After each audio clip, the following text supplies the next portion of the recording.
একটা ফুটো হাঁড়ি তাতে চুন কালি মেখিয়ে আর বেগুন বাগানে দিয়েছে। কেন? বলছে নজর লাগে যাতে বেগুন ভালো হয়।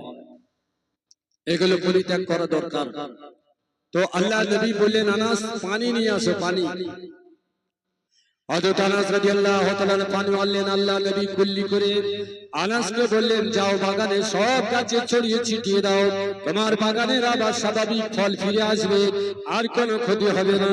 হযরত আনাস রাদিয়াল্লাহু তাআলা তিনি চলে গেলেন, নবীজির কুল্লি করা পানি নিয়ে বাগানে ছিটিয়ে ছিটিয়ে দিলেন। আল্লাহ বাগানের ফসলেতে পুনরায় বরকত দান করেছিলেন। বলুন সুবহানাল্লাহ।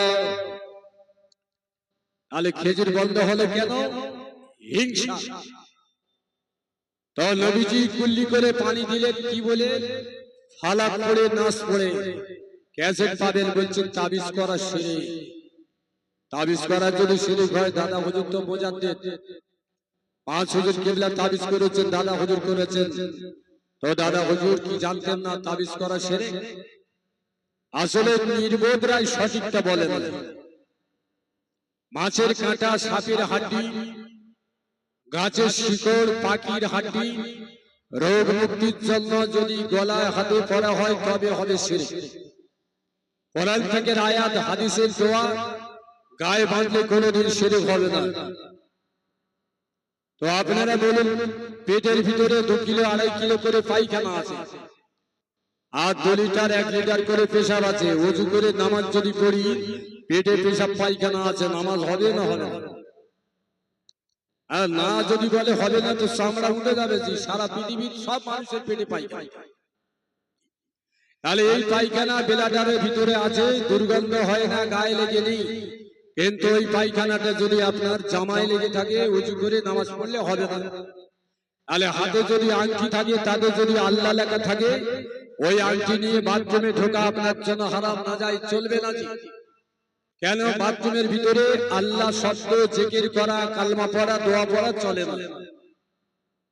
কিন্তু মাদুলির ভিতরে যদি আয়াত থাকে, দোয়া থাকে, তাহলে যদি বাথরুমে যান, তাহলে ওটা কি নাপাক হয়ে যাবে? এই পার্থক্য না বুঝেই ফতোয়া দিয়ে দিলেও তাবিজ করা শিরক। আচ্ছা, দোকানে ফতোয়া দিচ্ছে, ফুরফুরা হুজুরা সব ব্যবসা। আশরাফ আলী থানভী হুজুর ফতোয়া লিখেছেন, চিকিৎসা করা যেমন জায়েজ, তাবিজের দ্বারা চিকিৎসা করা তেমন জায়েজ। আর আমরা ডাক্তারে পয়সা দেব, আর হুজুরদের পয়সা দিতে গেলে বলবে ব্যবসা।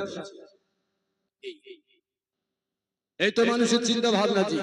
তো আমি একটা অনেক পুরাতন হাদিস, পুরাতন নয়, ওয়াজটা পুরাতন, আপনাদের বললে মনে উঠবে। قال النبي صلى الله قال نهى رسول الله صلى الله عليه وسلم عن قتل أربعة: النملة والنحلة والهدهد والسراج। আল্লাহ নবী বললেন, 4টে প্রাণীকে তোমরা মারতে পারবে না। একটা হলো পিঁপড়া, 2 নম্বর হলো মৌমাছি, 3 নম্বর হলো হুদহুদ পাখি, 4 নম্বর হচ্ছে সুরাত পাখি। সুরাত পাখি মানে নদী সমুদ্র এলাকায় থাকে, 5 কিলো 6 কিলো 8 কিলো করে গোশত হয়। এই সাদা কালো পালক, কিন্তু গোশত এত তিতো কোন মানুষ খেতে পারে না। গোশত এত তিতো, জাহেলিয়াতের যুগের মানুষেরা ওই পাখি শিকার করে তার হাড্ডি নিয়ে আর বাচ্চাদের গলায় বেঁধে দিত, যাতে জেল ভূত না লাগে। একে আরবিতে বলে কান্দিল। কান্দিল মানে মাটির মাধ্যমে অথবা চামড়ার ভিতরে দিয়ে সেলাই করে গলায় ঝুলিয়ে দেওয়া। তাহলে এই পাখির হাড্ডি, মাছের কাঁটা, সাপের কাঁটা, গাছের শিকড়, এইগুলো ব্যবহার করা হলো শিরক।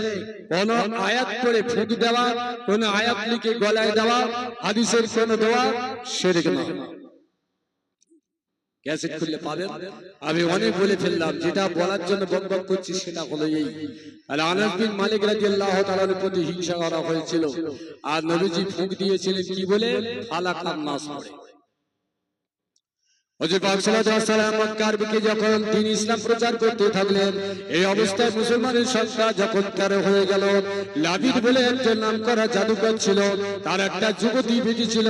তারা নামকরা জাদুকর বাপ বেটি আলোচনা করলো, মুহাম্মদ রাসূলুল্লাহ যেভাবে দ্বীন প্রচার করছেন, আমাদের বাপ দাদা ধর্মটা নষ্ট হয়ে যাচ্ছে, সুতরাং তাকে এমন জাদু করতে হবে তিনি যেন মারা যায়। এখনো পর্যন্ত তেমাতার মোড়ে কালী ঠাকুর নাকি কালী পুজো হয়, দেখা যায় ভাড় ভাঙা বাতাসা সব থাকে, থাকে না? কেন?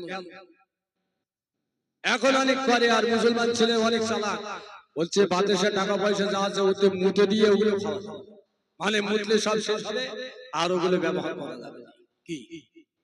এখন এই জাদু টোনা পদ্ধতি, চুল কাটা, বাচ্চাদের নষ্ট করা চলছে। তাহলে রাসূলুল্লাহর সময় এগুলো ছিল। তো ওই নবীর একটা 10 বছরের ছেলে, 8 বছরের ছেলে নিয়ে তাকে বোঝালো, তুই রাসূলুল্লাহর বাড়িতে থাকবি, তোকে খিদমত করার জন্য রাখবো, আর তুই সুযোগ পেলে আল্লাহ নবী কোন ব্যবহারিক বস্তু চুরি করে নিয়ে চলে আসবে। ছেলেটাকে নিয়ে আল্লাহ নবীর কাছে গিয়ে বলল, ইয়া রাসূলুল্লাহ, একে আপনার বাড়ি খিদমতকারী হিসেবে রাখলাম। ছেলেটি থাকলো, রাসূলকে দিলেন সরল মনে। ওই ছেলেটি কি করলো, রাসূলুল্লাহর ব্যবহার করা চিরুনি আর রাসূলুল্লাহর দাড়ি মোবারকের কতগুলো চুল মোবারক নিয়ে পালিয়ে চলে আসলো। লাবিদার তার বেটি দুজনে মিলে ওই ব্যবহার করা চিরুনির দাঁতের উপরে চুলগুলো নিয়ে 11টা গেড়ে দিয়ে জাদু মন্ত্র পাঠ করে মক্কা থেকে 2.5 মাইল দূরে একটা কুয়া ছিল, ওই কুয়াটার নাম হলো জারওয়ান। ওই জারওয়ান কুয়ার পাশে একটা বড় পাথর ছিল, ওই পাথরের ভিতরেতে পাথরে দিয়েছে খেজুর গাছের ছালে ভরে আল্লাহ নবীর ব্যবহারকৃত ওই চিরুনির দাঁতে গেড়ে দেওয়া চুলগুলো নিয়ে চেপে রেখে দেয়। জাদু প্রক্রিয়া শুরু হলো। নবীজি হাঁটতে পারছেন না, নবীজি দুর্বল, খেতে পারছেন না। আল্লাহ নবী স্বাভাবিক অবস্থানে কষ্টের সঙ্গে দিন পার হয়। আলে নবী যদি জাদু করে আমাদের ছাড়বে? আলে যদি করে জানবেন এটা হিংসা। আমাদের এলাকায় 2 ধরনের গরু আছে। একদল লোক কি করে, মই ছাড়ার জন্য গরু পালন করে, আর যখন বুড়ো হয়ে যায় বলছে আল্লাহ রাস্তে কোরবানির জন্য করেছিলাম, মিথ্যা কথা মাঝখানে বলে। আর আরেকদল লোক দুধের জন্য গরু পোষে। তো কিছু লোক আছে কি মাটি পড়া দিয়ে মই ছাড়ার গরু সর্বনাশ করে, আর দুধওয়ালা গরু সর্বনাশ করে। বাড়ির কুকুরের বেল বন্ধ করে দিচ্ছে জি, এরকম কিছু মানুষ আছে। তাহলে কুকুরের মুখ বন্ধ করে দিয়ে ওই মানুষটার কি উপকার? কিচ্ছু উপকার নাই, কিন্তু লোকটা হিংসাবাদী। কুকুরকে যদি কষ্ট দেয়, এ কত বড় কুকুরের জাত যে কুকুরের সঙ্গে শত্রুতা করছে। তো নবী পাক সাল্লাল্লাহু আলাইহি ওয়াসাল্লাম অসুস্থ, 2জন ফেরেশতা এসেছেন রাতে। মাথার ধারে একজন ফেরেশতা, পায়ের ধারে একজন ফেরেশতা বসে আছেন। পায়ের ধারে ফেরেশতা প্রশ্ন করছেন, বলতে পারো মুহাম্মদ রাসূলুল্লাহ কি হয়েছে? মাথার ধারে ফেরেশতা বলছেন তাকে জাদু করা হয়েছে। পায়ের ধারে ফেরেশতা বলেন কে জাদু করেছে? মাথার ধারে ফেরেশতা বলেন লাবিদ নামে নাম করা জাদুকর জাদু করেছে। পায়ের ধারে ফেরেশতা বলল মুক্তির পথ কি আছে, কি জাদু করলো? মাথার ধারে ফেরেশতা বলল রাসূলুল্লাহর ব্যবহার কি তো চিরুনির দাঁত আর দাড়ি নিয়ে 11টা গেড়ে দিয়ে ও আর নিচে চাপা দিয়ে রেখেছে, ওই বস্তুটা তুলে আল্লাহ পাক সারিয়ে দেবেন। এই বলে ফেরেশতা দুটো চলে গেল। সকাল হলে নবীজি বলে দিলেন, আলী, আব্দুল্লাহ বিন আব্বাস, আব্দুল্লাহ বিন মাসউদ চলে যাও। ওই জারওয়ান কুয়ার পাশে পাথর পড়ে আছে, তার নিচে খেজুরের ছাল আছে, ওটাই নিয়ে আসবে। ওর ভিতরে আমার ব্যবহার করা চিরুনি আছে, আমার বুকে দাড়ি মোবারক আছে। 3জন সাহাবা চলে গেলেন। রাসূলুল্লাহর বর্ণনা মতো গিয়ে দেখছেন পাথর আছে, সরালেন, খেজুর গাছের ছাল আছে, পেলেন, ওটাই নিয়ে চলে আসলেন। নবীজি হাতে নিয়ে দেখছেন কি, তার ব্যবহার করা চিরুনি, দাঁতে 11টা চুল কেটে দেওয়া আছে। আল্লাহ নবী দেখছেন এমত অবস্থায় জিবরাইল সাল্লাম 2টো সূরা দিয়ে অবতীর্ণ করলেন। একটা সূরার নাম হচ্ছে ফালাক, আরেকটা সূরার নাম হচ্ছে নাস। 2টো সূরায় 11টা আয়াত আছে। জিবরাইল বললেন কুল আউযু বিরাব্বিন নাস মালিকিন নাস ইলাহিন নাস। আল্লাহ নবী বলছেন কুল আউযু বিরাব্বিন নাস। ওই চিরুনির গায়ের চুলে গেড়েটা অটোমেটিক ফেটে যাচ্ছে, ছিন্ন হয়ে যায়। 11টা আয়াত পড়লেন, 2টো সূরা পড়লেন, 11টা চুলে গেড়ে দেওয়া চিরুনির দাঁত থেকে সব চুলগুলো ফেটে গেল, ছিন্ন হয়ে গেল। রাসূল সুস্থতা বোধ করলেন। জিবরাইল বলে, ইয়া রাসূলুল্লাহ, আপনি জাদু থেকে মুক্তি পেয়েছেন, আপনার উম্মতের জন্য আল্লাহ পাক এই দুটো আপনার জন্য অবতীর্ণ করেছেন। এই জন্য এই সূরার আগে শব্দ আছে আউস, শব্দ আছে, আউস থেকে এসেছে তাওহীদ। আল্লাহ নবী নিজে মুক্তি পেলেন ফালাক নাস বিনিময়ে। আনাস বিন মালিকের খেজুর বাগানে পানিতে ফুঁক দিয়েছিলেন ফালাক নাস পড়ে। তাহলে হিংসা করে মৃত ব্যক্তি, হিংসা করে জীবিত ব্যক্তি। আরো তথ্য আছে, এগিয়ে যাব না। আমি আর দুটো ছোট ছোট আয়াত পড়েছি, আপনারা যদি বলেন আমি বলবো, আর যদি বলেন দোয়া করে দেন তাও। দরুদ শরীফ পড়ে আল্লাহুম্মা সাইয়্যিদিনা মাওলানা ওয়া মুহাম্মদ ওয়া আলা আলি সাইয়্যিদিনা। রাত অনেক হয়েছে, দরুদ শরীফ যেন অভক্তি লাগে। এটা ফুরফুরা সিলসিলার মজলিস, সেখানে দরুদ হবে। জামাত ইসলামী আলে হাদিসের মজলিস হলে সেখানে দরুদ হয় না। তো আমরা তো সব বক্তা ঘিরে ফেলছি, দাড়ি ভুড়ি দেখে সুদ দেখে যা লাগে আমি দেবো, আমার হিম্মত কম আছে নাকি? ফুরফুরার বক্তা না হয় না হোক না, ওয়াজ তো সকলা করে। জ্যান্ত লোকের কবর খুলে যাচ্ছে, আমরা বুঝি না দাড়ি ভুড়ি দেখি। তো আমি একটা ক্যাসেট শুনলাম, বলছে ফুরফুরা হুজুরা শুধু কেচ্ছা বলে, হাদিস কোরআন বলতে গেলে পড়াশোনা করতে হয়। আচ্ছা, একটা বড় হাদিস যদি আপনি বাংলায় বলেন ওটা কেচ্ছা হবে? তো আল্লাহ পাক কোরআন থেকে জানিয়ে দিলেন, লাহনু নাকুসু আলাইকা হাসানুল কাসাস। আয় আমার নবী, আমি আপনার কাছে ঘটনা বলবো, যে ঘটনার বিনিময়ে আপনি আগের নবীদের সম্পর্কে জানতে পারবেন। আল্লাহ যদি নবীর কাছে ঘটনা বলে, আলেমরা যদি মুরিদদের জ্ঞানের জন্য, শ্রোতাদের আমলের জন্য যদি ঘটনা বলে, তাহলে নাজায়েজ হবে না জায়েজ হবে? বুকের পাটা যদি থাকে 3 ঘন্টা হাদিস কোরআন দিয়ে বলতে হবে, 1 ঘন্টা বক্তৃতা করে কাটা কাটা 2-4টে আয়াত বললে আর ল্যাপটপ দেখে দেখে বলে গেলে ওটা কি বড় বক্তার পরিচয়? পরীক্ষার হলে যদি কোনো ছেলে বই দেখে লেখে, কি ভালো ছেলে হবে না চোর? তাহলে বক্তারা যদি ল্যাপটপ দেখে ওয়াজ করে, চোর বক্তা না ভালো বক্তা? এখন তো ল্যাপটপ দেখছে, ওয়াজ করছে আর দেখে দেখে বলছে। তাহলে শ্রোতাদের কাছে তো একটা মোবাইল দিতে হয়, যে আপনারা দেখুন আমি দেখি, অসুবিধা নেই।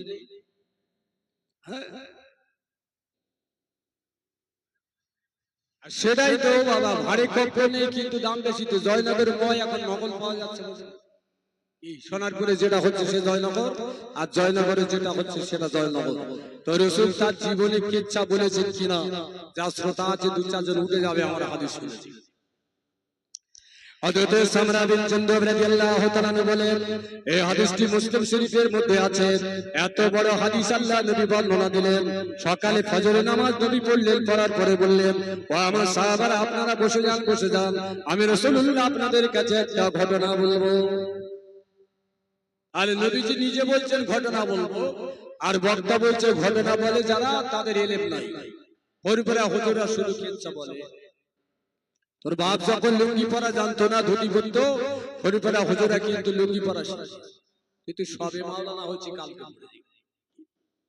হুজুর পাক সাল্লাল্লাহু আলাইহি ওয়াসাল্লাম বলে, হে আমার সাহাবীরা বলো, তোমরা কেউ কি রাতে কোনো স্বপ্ন দেখেছো? সাহাবা হুজুরা বলে, ইয়া রাসূলুল্লাহ হাবিবাল্লাহ, আমরা কেউ রাতে কোনো স্বপ্ন দেখিনি। নবীজি বলেন, আমি একটা স্বপ্ন দেখেছি, আপনারা যদি শুনতে চান আমি বলতে চাই।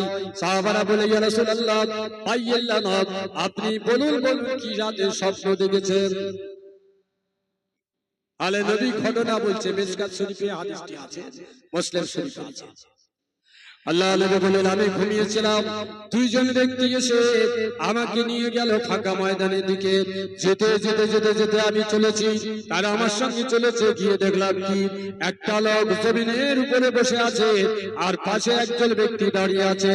ওই ব্যক্তির হাতে এমন একটা পাথর আছে, সজোরে তার মাথায় যখন আঘাত করে, ওই মাথাটা চুরমার হয়ে যায়, ছিন্ন ভিন্ন হয়ে যায়। লোকটি জমিনের বুকে পড়ে যায়, আঘাত করা পাথরটি অনেক দূরে গড়িয়ে চলে যায়। ওই লোকটা ছুটে ছুটে গিয়ে যখন পাথর টানতে যায়, এরই মাঝখানে তার মাথাটা আবার সুন্দর হয়ে সেরে যায়। এইভাবে তাকে শাস্তি দেওয়া হয়। নবীজি দেখছেন, আল্লাহ নবী বললেন, রুইয়া সালিহা সিত্তুনা জুজুম মিনান নবুওয়াত। নবীরা ঘুমিয়ে ঘুমিয়ে যা স্বপ্ন দেখে, নবুওয়াতে 60% সত্য বলে সুবহানাল্লাহ। কিন্তু আমাদের স্বপ্ন মিথ্যা হতে পারে, আমাদের স্বপ্ন মিথ্যা হতে পারে। তো আল্লাহ নবী বললেন, ভাই সাথীরা, এই লোকটিকে কেন পাথর দিয়ে মাথা ভেঙে দেওয়া হচ্ছে, আবার সেরে যাচ্ছে? তারা বলে নবী মোহাম্মদ এই লোকটা কোরআন জানতো কিন্তু নামাজ পড়তো না। এই লোকটি কোরআন জানতো কিন্তু নামাজ পড়তো না, তাই এর শাস্তি হচ্ছে মাথা কুচে দেওয়া। আমার রাসূল বললেন আবার আমি এগিয়ে চলেছি, যেতে যেতে যেতে যেতে দেখলাম একটা লোক জমিনে শুয়ে আছে, তার হাতে বড় অস্ত্র আছে। ওই অস্ত্রটা নিয়ে ডান দিকে তাকে এমন চিরে দেওয়া হয়, তার দাঁতগুলো বার হয়ে যায়, মাড়িগুলো বার হয়ে যায়। আবার ওই লোকটির হাতে অস্ত্র আছে, যখন তাকে বাম দিকে আবার চেরার জন্য উল্টে দেওয়া হয়, সঙ্গে সঙ্গে ডান দিকটা সেরে যায়। বাম দিকে অস্ত্র দিয়ে চিরে দেয়, জিভটা বার হয়ে যায়, মাড়ি বার হয়, দাঁত বার হয়। এইভাবে ডান দিকে ছেড়ে বাম দিকে সারে, বাম দিকে কাটে বাম দিকে ডান দিকে সারে। আমি বললাম ভাইয়েরা এই ব্যক্তিকে? তারা বললেন নবী মুহাম্মদ আপনার উম্মতের ভিতরে হবে যারা মিথ্যা কথা বলবে। এখন মসজিদে দাঁড়িয়ে মিথ্যা কথা, নবীর স্টেজে মিথ্যা কথা, চার দোকানে মিথ্যা কথা, রাস্তায় মিথ্যা কথা, মিথ্যা কথায় ছড়াছড়ি চলছে, মিথ্যা কথায় ছড়াছড়ি চলছে। বলছে আল্লাহ পাক কোরআনে বলেছেন, অথচ মানেটা হলো তার নিজের কথা। কোরআনে বললে কোরআনের আয়াত থাকতে হবে, হাদিসে বললে হাদিস থাকতে হবে। কথাটা হাদিসের মতো বানিয়ে বলে বলছে রাসূলুল্লাহ বলেছে, এ ওয়াজ করতে করতে মাইকে জি।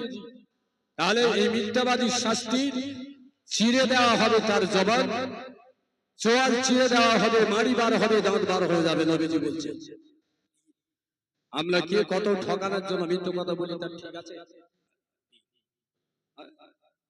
মিথ্যা কথা বলি ঠিক আছে জি? ভলেয়া দাওয়াত আছে, ভাঙড়ে দাওয়াত আছে। ভলেয়া দেবে 7,000 আর ভাঙড়ে দেবে 13,000। সন্ধ্যাবেলা বলছে আমার ডায়রিয়া শুরু হয়ে গেছে, যেতে পারবো না। অথচ ভলেয়ায় মিস হলো, আর দেখা যাচ্ছে ঘটকপুকুরে লাইভ চলছে বক্তা। ভলেয়ায় মিস হলো 7,000 আর ঘটকপুকুরে 13,000। এখানে ডায়রিয়া হয়েছে, আসতে পারলো না, ফোনে বলে দিল। আর ঘটকপুকুরে লাইভ চলছে। এ বক্তা মিথ্যাবাদী না সত্যবাদী? এর ওয়াজে কি উপকার হবে আপনারা বলেন? পেটের ভাত কামানোর জন্য ওয়াজ করছে, রাসূলুল্লাহ সত্য কথা প্রচারের জন্য ওয়াজ করে না। এই বক্তা দাওয়াত করার জন্য বলছে আমার হিম্মত কম, যা লাগে আমি সব দেব। তাহলে ও যেমন চোর, আর এই চোরের মাল কিনে খাওয়া শেষ। বক্তা মিথ্যে হলো, আর যে দাওয়াত করলো সে মিথ্যের খাতায় নাম লেখানো। যে ডায়রিয়া না হলে ওইসব বক্তা দাওয়াত মিস করে। বলছে লাইভ চলছে কেন? তখন বলছে এবার পাড়ায় আসলে ধরবো। তবু মিথ্যা কথা বলেছে বিশেষ করে। তো আল্লাহ নবী বললেন এরপরে আমি যাচ্ছি, যেতে যেতে গিয়ে দেখলাম একটা বড় চুলো জ্বলছে দাউ দাউ করে। চুলোর কাঠ হলো মেয়ে ছেলে, চুলোর কাঠ হলো বেটা ছেলে, আর চুলোর উপরে জ্বলছে যারা, তারা যুবক আর যুবতী। রাসূল বললেন আমার ভাইরা এরা কারা? সাথীরা বললেন ইয়া রাসূলুল্লাহ, হাবিবাল্লাহ, এই যে নারী আর পুরুষ আগুনে জ্বলছে, এরা আপনার উম্মত হবে। যাদেরকে কাঠ হিসাবে জ্বালানো হচ্ছে এরা আপনার উম্মত, উম্মতানি হবে। এরা দুনিয়ার বুকে জিনার সঙ্গে যুক্ত ছিল। পাড়ার ছেলে জলসা এসে হাত ধরাধরি করে ঘুরছে, আর অন্যান্য কমিটি ধমকাচ্ছে তোমরা এইসব কি করছো? অথচ তার মেয়ে জামাই জলসা ঘুরছে, বারণ করতে পারে না, কমিটির চোখ রাঙাচ্ছে তোমরা এসব কি করছো? এভাবেই চলছে। রাসূল বললেন ওরা হবে জেনাকারী। চতুর্থ নম্বর আল্লাহ নবী বললেন সাহাবীরা আমি আবারও যাচ্ছি তাদের সঙ্গে। যেতে যেতে গিয়ে দেখলাম একটা বিশাল বড় পুকুর আছে, পুকুরটা হলো রক্তের পুকুর। ওই পুকুরের মাঝখানে একজন সাঁতার দিচ্ছে, পুকুরের কানাতে একজন দাঁড়িয়ে আছে, তার হাতে কতগুলো পাথর আছে। ওই পাথর নিয়ে লোকটি যখন কিনারার দিকে আসে তখন পাথর ছুঁড়ে তাকে মারে, আর সে বাঁচানোর জন্য, আত্মরক্ষার জন্য আবার ডুব দিয়ে সাথে সাথে পুকুরের মাঝখানে যায়। এইভাবে রক্তের পুকুরে সে সাঁতার কাটে। আমি রাসূল বললাম ভাইরা এই ব্যক্তিকে কেন তাকে পাথর দিয়ে মারা হয়, আর সে কেন রক্তের চৌবাচ্চায় সাঁতার কাটে? আল্লাহ নবী বলেন আপনার উম্মতের মধ্যে হলে যে সাঁতার কাটছে দুনিয়াতে ও বড় নাম করা শুরু করছিল, আর যে শাস্তি দিচ্ছে ওর কাছে টাকা পেত, যথার্থ সময় পরিশোধ করত না।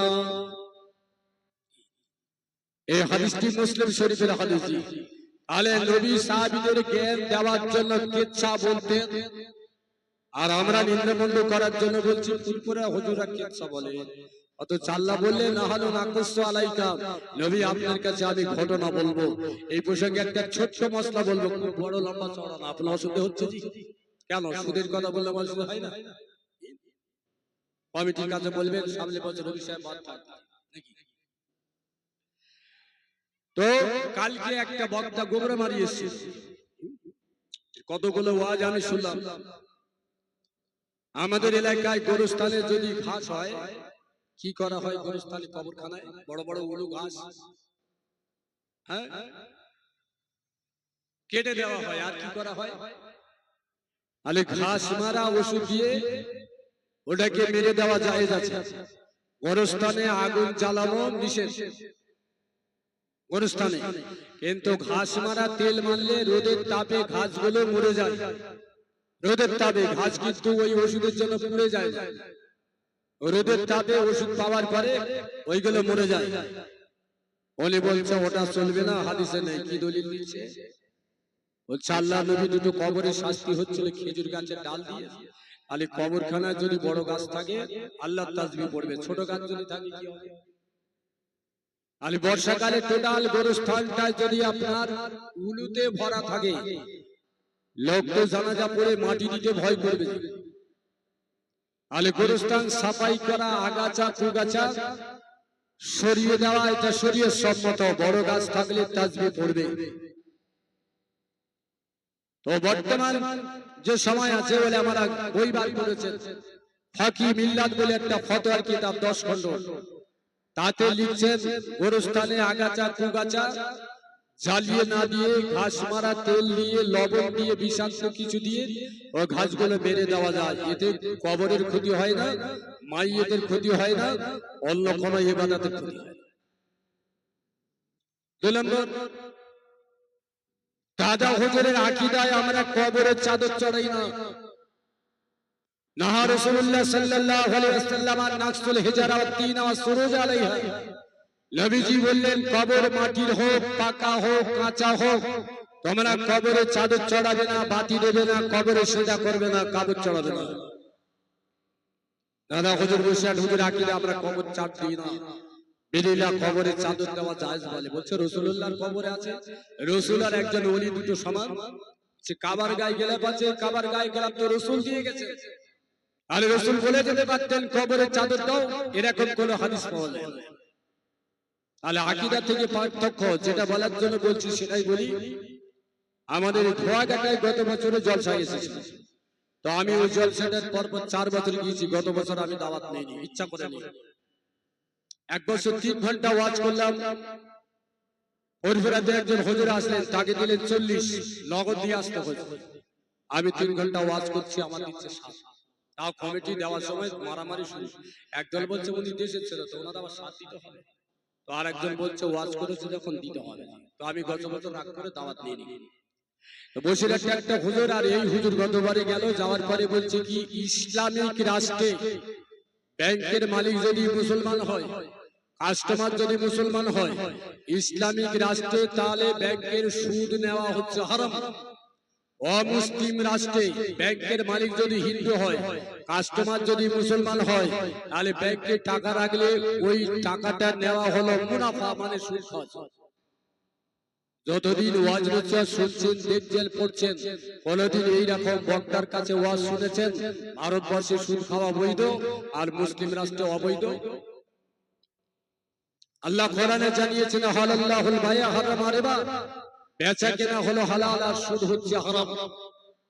লা তাকুলু আদাবু মুদাফাতান, 1 টাকা দিয়ে 2 টাকা দিতে পারবে না, 1 টাকা দিয়ে 2 টাকাই নেওয়া, এটা হলো সুদ।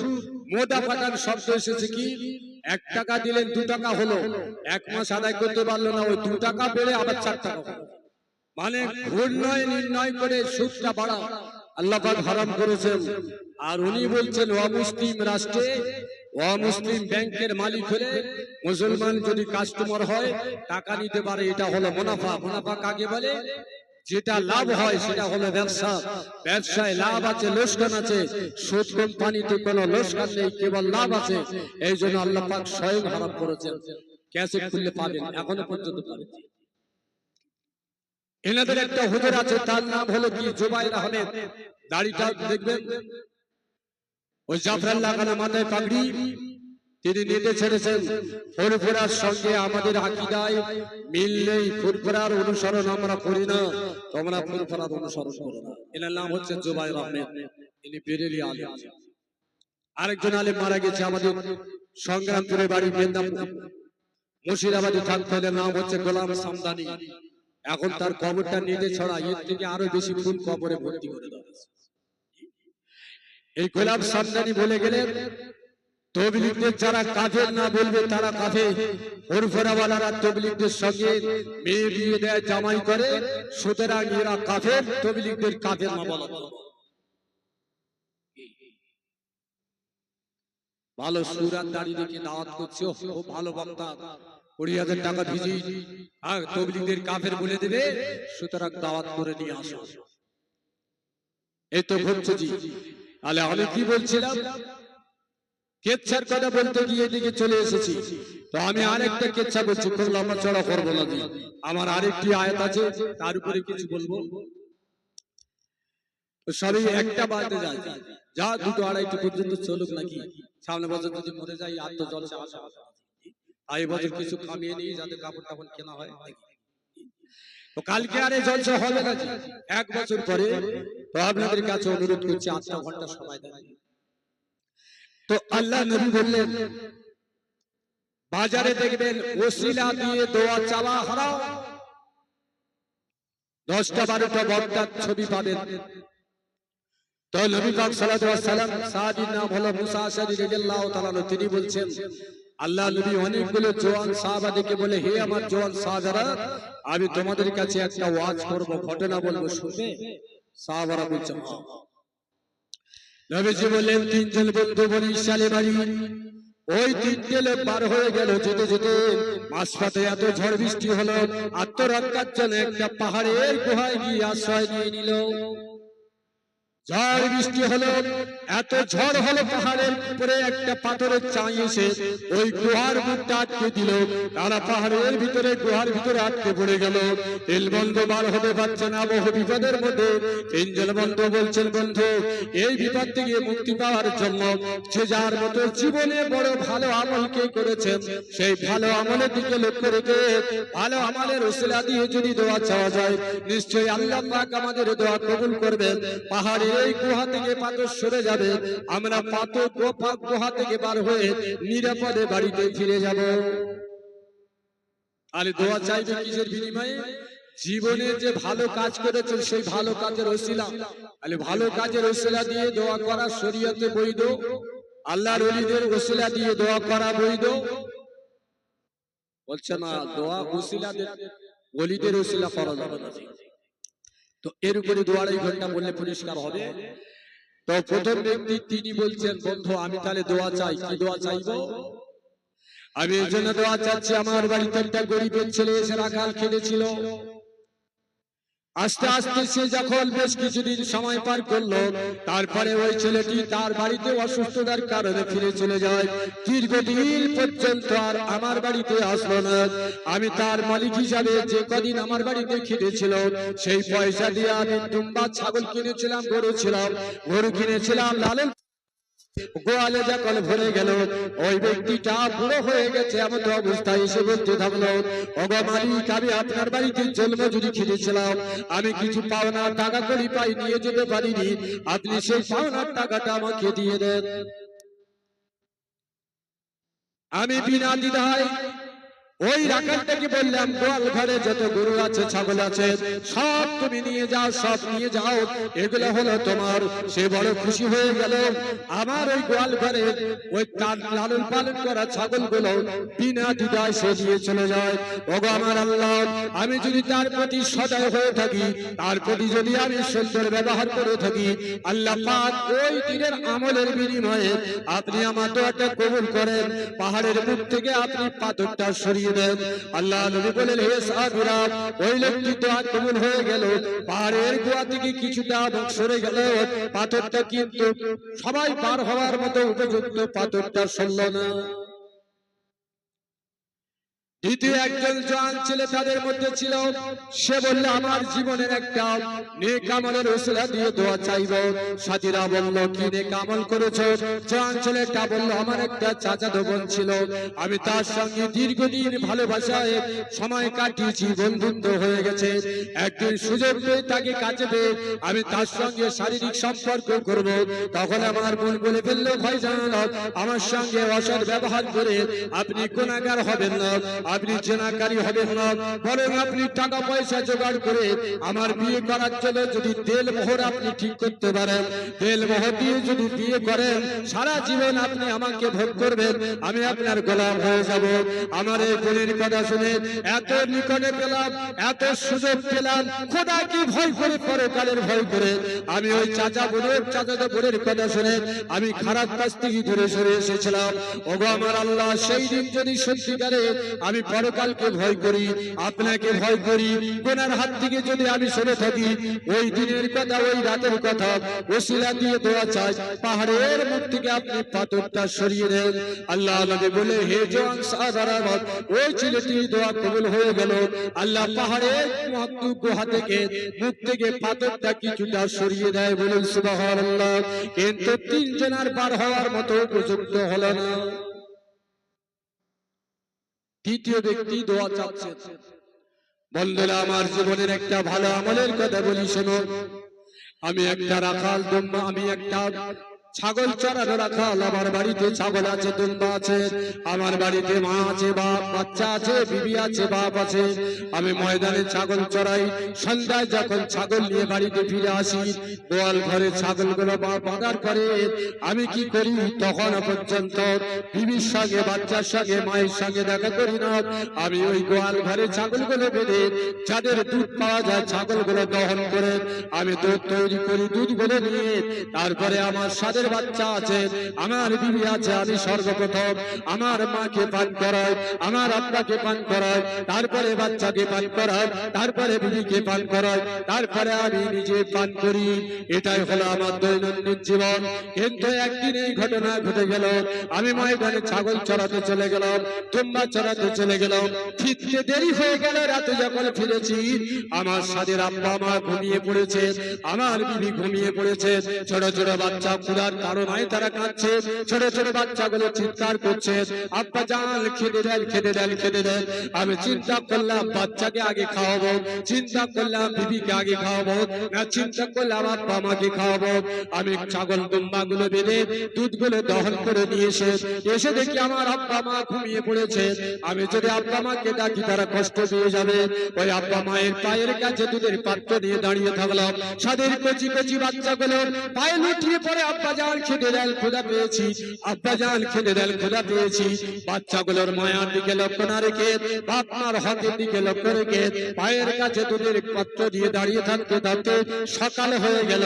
আমার আব্বা জেগে উঠলো, মা জেগে উঠলো, বেটারে তুই দুধ পান করিস, সারা রাত তুই ঘুমিয়ে যাসনি, আমাদের খেদমতের জন্য দাঁড়িয়েছিলি। ওরে বাচ্চা, তুই কত না কষ্ট পেয়েছিস।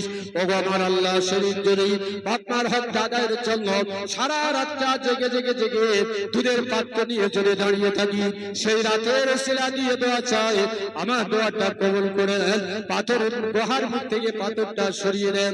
আল্লাহ নবী বললেন, এই 3 নম্বর বন্ধু সেবা করত, পিতা মাতার ওসিলা দিয়ে দোয়া চাইলো, ভালো কাজের ওসিলা দিয়ে দোয়া চাইলো।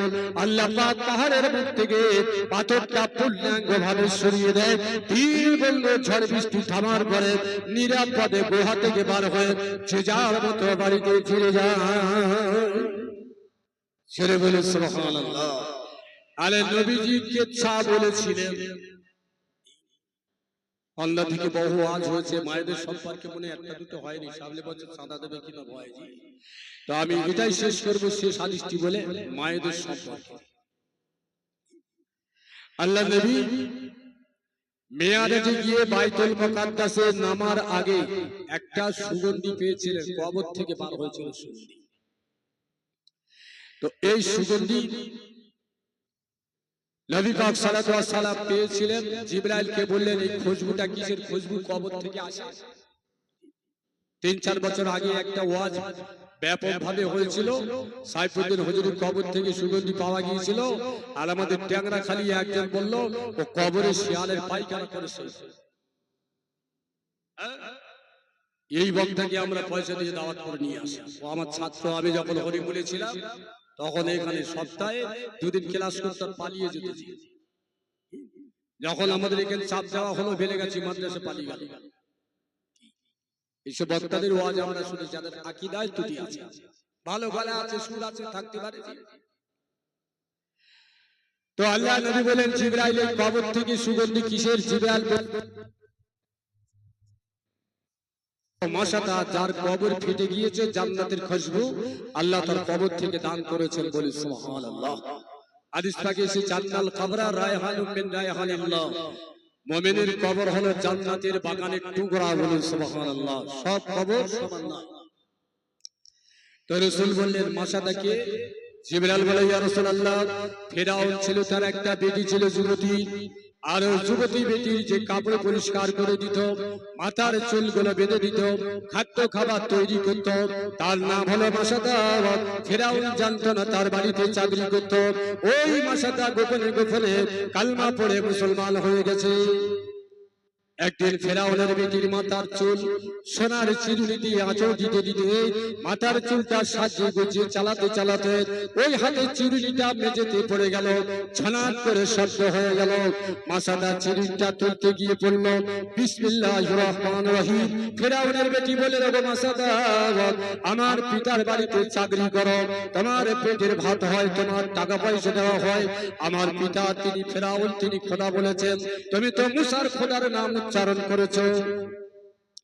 মাশাআল্লাহ বললেন, যিনি তোমার খোদা, আমার খোদা, মুসার খোদা, তোমার পিতার খোদা রাব্বুল আলামিন, আমি সেই আল্লাহর প্রতি ঈমান গ্রহণ করেছি, বলুন সুবহানাল্লাহ। মাশাআল্লাহ এই কথা শুনে ফেরাউনের বেটি বলল, চাকরি তোমাকে জানবে, জীবন যাবে। ছুটে ছুটে নিজের পিতার কাছে গিয়ে বলল, আব্বাজান, যে মেয়েটি আমার খিদমত করে, চুল বেঁধে দেয়, খাবার দিয়ে দেয়, বিছানা করে দেয়, সে তো মুসার প্রতি ঈমান এনেছে, মুসার খোদাকে খোদা বলেছে, ওকে আর চাকরি দেওয়া যাবে না।